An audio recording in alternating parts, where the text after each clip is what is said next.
Yaşı 70'e yetmedik pensionerler pensiya töleglerini bankomatlardan almaly edildi. Mundan ozal Türkmenistanyny 65 ýaşa yetmedik hormatly diýinjalykdaky raýatlaryň öz pensiya haklaryny bank şahamçalaryndan nagd görnüşünde däldi, plastik kartlaryň üstü bilen bankomatlardan almalydyklary hakyny ýürüýte bildiriş oglan edilipdi. Şu hepdäniň başyndan ýagny şu günden başlap bank şahamçalaryndan nagd görnüşünde pensiya haklaryny alyp bilýän raýatlaryň ýaş çäklendirmesi 70 ýaşa çykaryldy. Bu diýmeklik 70 ýaşyny doldurmadyk hormatly diýinjalykdaky raýatlar 14-nji maýdan başlap öz pensiya haklaryny diňe plastik bank kartlary arkaly bankomatlardan alyp bilerler. Azatlyk radiosyna agdalýan ýagdaýlar boýunça giňişleýin habar beren Aşgabatly Synçy Amamurat Bugaýew bu maglumatlary tasdiklap plastik karty almagyň bökdönçlükleri barada hususan hormatly diýinjalykdaky raýatlar üçin bu täze talabyň aýratyn kynçylyk döredýänligi barada gurrun berdi. Türkmenistanyň mundan 2 aý çemeti ozal 65 ýaşa yetmedik pensionerleriň özleriniň pensiýasyny öňküleri ýaly banklaryň şahamçalaryndan ýagny filiallaryndan alman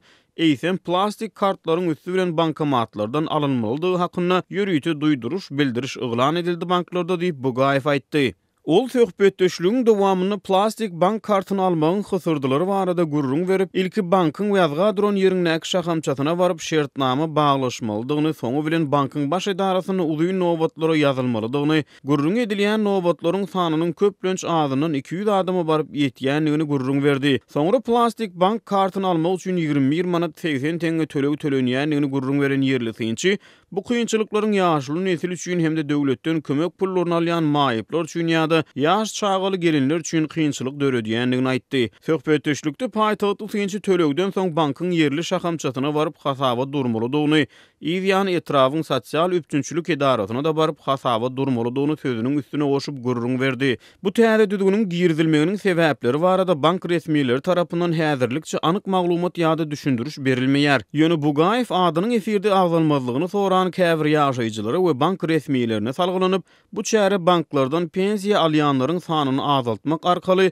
banklardaky işgärleriň sanyny kemeltmek üçin edilýän tagallanyň bir bölegi diýär. Belläp geçdik Türkmenistanyň pensionerleriň maýyplaryň ýagny mümkinçiligi çäkli adamlaryň kömek pullarynyň we pensiya haklarynyň plastik bank kartlaryna geçiriljekdigi we olaryň öz pullaryny bankomatlardan nagdlaşdyryp biljekdigi baradaky maglumatlar ilkinji gedek 2016-njy ýylyň ahyryna peýda bolupdy.